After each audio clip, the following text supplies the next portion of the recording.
İkilenci celete fıkhıl müyesserden. Nahmedu ve nusalli ala Resulil kerim.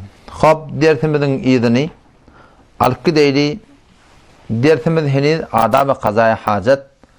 Ayak yolu gidende näme tertip bilen bolmaly? Deşüyük gidende, peşe etmene gidende, tahrid etmene gidende şu taada näme tertip bilen bolmaly? Peygamber Huda aleyhisselam men size ataňynyň hukmuna şu zatlar men öwretýän ipdir. Otam dersimiz bardy 3-nji morada ki qablaz daxil şodan işler mustarah ya tabaret şunun bir goýat a'udu billahi minel hubuti vel habais.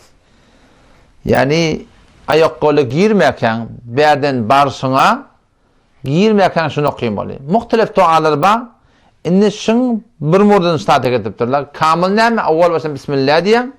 Allahümme inni a'udu bike minel hubuti vel habais. Bismillah Allah'ın adı bilen Allahümme ya Allah inni a'udu bike men taňa tygynýan minel hubuti vel habais. Jıllan erkeklerinden we den analarından. Şon jinniýa başlar mawjudlar bizden başga şu jyllar iki Hudaý Taala sure jin edip barakin şolan hakkında var aydypdyr. Şolan da içinde musulman ma kafir ba. O şolan kafirleri şorum deşüýde şıňa şerlerde şu taada adam yalaňaç bolan ýerine şu taada Allah'ın adı bilen girmeten adamın şu gabat yerleri dağıtları görünýär şolary diye. Osam gelipdi şu alatlardan oynap sen gabat yermen oynap sen barakin başına musibet getirýär diye.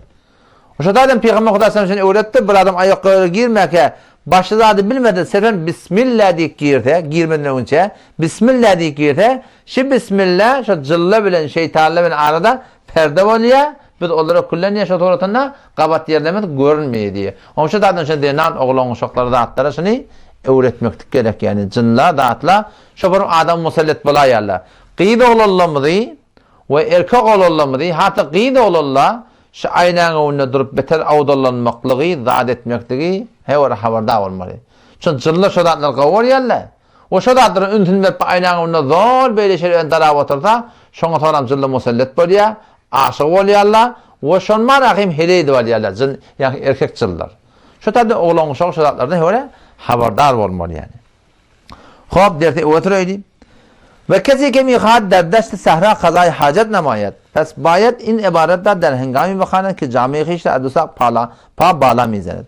İnden bir wagt bolýar mustarap ýok. Bir aýtdyk mustaraba girmeken okuymaly. Tenini düde çykýardyň, peşe geçip bolýardyň. O şoňa menes bar hamur açyk yer we deş suwy ýokny.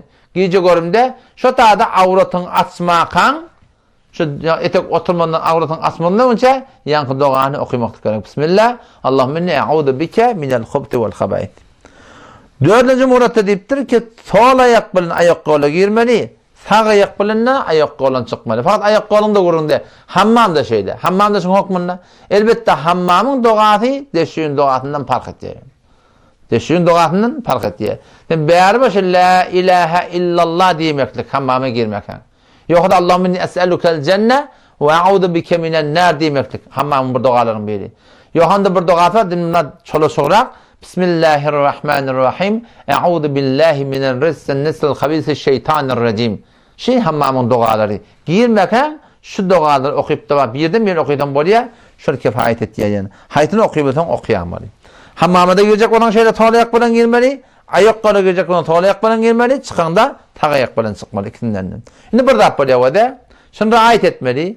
Hammama girende hop şo bizim öýdäk hammamlamyzda kewuş bar içinde. Öýün içinde ýaşap berdiň.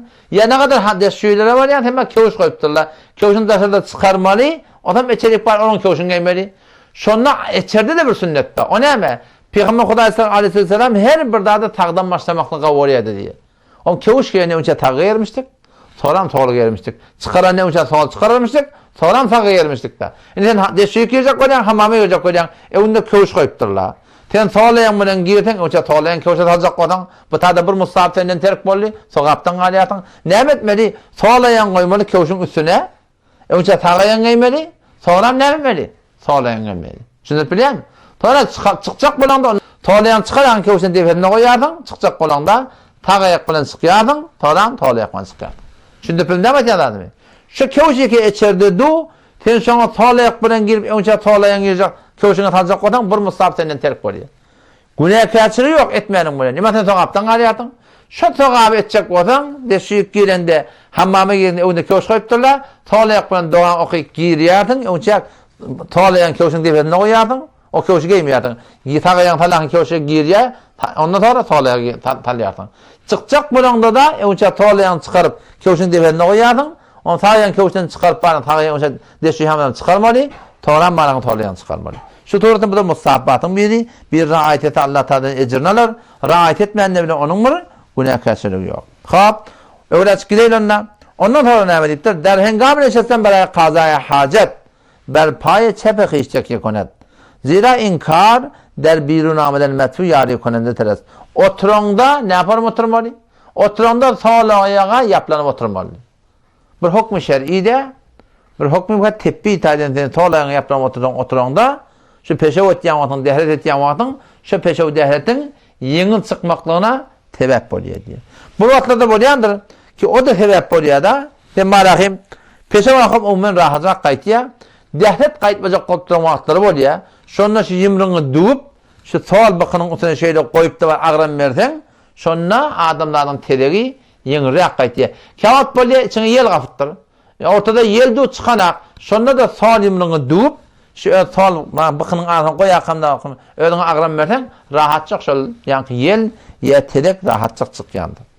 Altıncı molet näme sarık işler der vakti kazaya hacet ve vakti istinca puşanet. Bu da cüzü mustahabbattan, adaptan ki ayak yola girende kellen örtülü olmalı. Bir yağlığı, şoňa bir longi, bir papağı, bir böreği, burada desen kullen taçını örtmeklik şu da bir kavdadyň biri. Biri etmeyenle bilen maňa bir günahkarçylyk ýok da şeriatda her dady öz zaýyny goýmaly. Aga bir zat mustahap diými, ýani etseň sogap, etmesen günahı ýok. Biri etmeýän bilen höýt nätip ýa-da nimelle. O etmepdir da näme, hiç müşkili ýok. Mawlana Gurgeç Hafizullah bir tarap diýe, Türkmenistana gitdim diýe. Türkmenistanyň oham otady bölüşde de bar da. O tadı da ortaň ýok zatlar gaýym tutýarlar. On namaz okuýman gelipke ýüregiň dogry diýip. Emma mustahabı farz ýaly tutýarlar. Şayet eşten Türkmenistançylar sufran defelesen beter tereke bolýar diýip. O sufran defelende näme bolýar? Sufran defelepdir da bir. Türkmen milleti gyň bolýar, hop Türkmen milleti gyň bolýar. Hudaý gyň bolýarmy? Peýgamber gyň bolýarmy? O sögürüň ýok. Bir adabı Türkmen. Mawlana Gurgeççi oham diýe ayak ýola girdim diýe, hop gawuza şükünäme sen telleti bar da Mawlananyň. Ahym Mawlan telleti bar. Telle bilen girmeýän üçin telle bir ezazy zat, ikramly zat, peýgamberiň täzi. O şu zürýe bir barmasaň gawy. O sen hemmişe on hak edip bolana. Dol gepden böwrüňde gejek bolan, rahatçak bolan, sen mihman bolýan.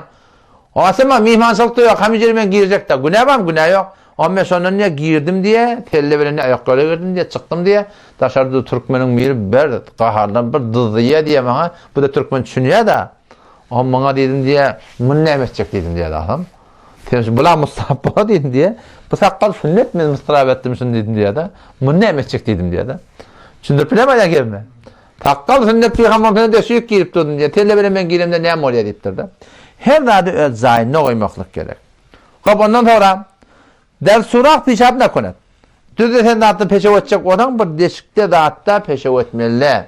O näme diýip? Zira ki mümkin esteran surak çizel haşerat zemin bude ve o azali bir sanet. İçeride bir heywan o da gıssanyp barsa seni berden peşev bar ahym o deşigine göbre oturdan. Awala evi günahkarçylyk. Bir heywan şoň seni ýaşap o da bir jandar heywan. Meyazar murike dane keşas ke can darada can besi şirin o hoş hasta. Ýa-ni çykda bolan men hotel Allah'tan bir mahluk sen ona zarar vermeliýän gurun ýok. O şatadan deşige de adama ahym peşev etmelilerdi. Mabada aňyrdan bir qarınçygy ýuhlata, bir agrabi ýuhlata, bir ýylany, bir ýany bök akanyň malahym o dişläp turabiliýärmi sen?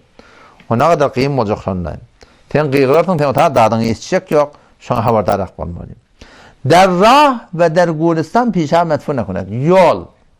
Ay Gulistan haman o gubyrçylyk, madarçylygy da peşe etmeli, dehret etmeli. Näme diýip? Şol adamdan gatnaýan ýeri. Oň ýyty bolýar, ordan tedegeten batarap dolla. Şoparum adamlara näme bolýar nähasda? Günahkarçylyga baryp mubtala bolýarsyň. Der saýy ki merdum der mişinen pişabe metfun nakunet. Odan bir adamdan oturýan malahym bir keleweti bar, bagyň keleweti bolsun, teleýärin keleweti bolsun. Yahmany ýa-da ýoluň urlaryna barahym saýban öpdiler şäherdäri. Şonu ýala gaýdan milletin oturýan ýerine otady peşew etmelilerden.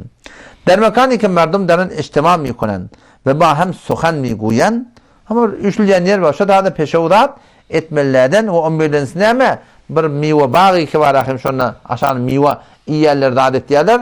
Onda da şu tuğratında var ahim peşev dehret etmellerden. Bir soruğu Müslüman doğruluğun bir soraptı. Ki biz umumen bizim öz kellemizde çoğunkumda kaçanda açı. Bir iyicek kotak Allah'ın adı bilen başlayarsa. Bir geyecek kotak bir arası işler Allah'ın adı bilen yadı bilen başlamaklık. Bizim öz yüreğimizde gelene kavda. Kobine sen ayık yola varacak olan o tadı peşev edecek. Dehret edecek. Ya berdi öz oğlunu şan onu töhbetteş olacak. O şan menes hammamı girecek. Sen yalan açlanacak. Ştada Allah Teala'nın adını aytmaklık zahiren bir gelişi yok galık. Din ahkamatları tevkifi değil. Yani akıl onu yürütüp olmuyor. Dinin ahkamatına ne kadar zatlar var akıl için hakikatini derk edip başarmıyor. Ne mi deyip böyle biz bilecek ya ama ne mi deyip durni? O ne mi deyip şu peygamberin de aydıptır. Şu peygamberin aydan bir de delil. Ne mi deyip böyle böyle oylanışıp ulamalar zatlar bir zatlar deyiptir de ya öz kellen gelip her şundan şimdi bolsa bolamalı deyip bir zat aklı ortaya sürsen o ayrı bir gurrun. Ama asıl şeriatta ne mi deyiplik yok. Ne mi şey etmedi? Şu Huda bilen peygamber şey deyiptir. Bular ne? Bir imani taydan cevapta. Akli taydan cevap şey. Vakti ki sen ayak kolu girecek koyan şu da sana dere verecek dağıtla var. Sen hammama girecek koyan sana dere verecek dağıtla var. Ve sen oğlunla tövbetteş olacak kolonda Peygamber Hudasam aydıptır şu dağda şu Allahümme cennibne şeytan ve cennibne şeytane merzaktan aytmadan zılla gelip ten eyni bağışlan ha şeriatta şerim yok. Erkadım ödinanatını yakılaşyalak zılla da şun kaptandan gelip şuna yakılaşyala diye. O zaman ştada çılardan koruyacak kiminni? Ayak yolla zılla gelip barağından kabat yerimi oynayan mota Bismillah diyeyim de. Hammama girdiğinde şoför musallet bol. Havalan bani ayalı olan uşan yanına barağında da şu tuğratında doğağını okuymanı barsan şu tuğratında zılla da gelip barına ol billah insanın ayalı bilen maşul işi etiyen mota onun şunlardan koruyacak kim? Peygamber sallallahu yolu öğrettir. Şu Allah'ın adının bereketine yadının bereketine ne yapacak zatlar? Bizden inşallah da salacak. Şu taydan malak imani taydana Huda bilen peygamber şey deyiptir. Berde hikmet taydan sıratlardan biz bir koruymalı. Kim koruymalı? Şu Allah Teala'nın yadının bereketine ne yapacak? Bir inşallah Teala koruyulacak.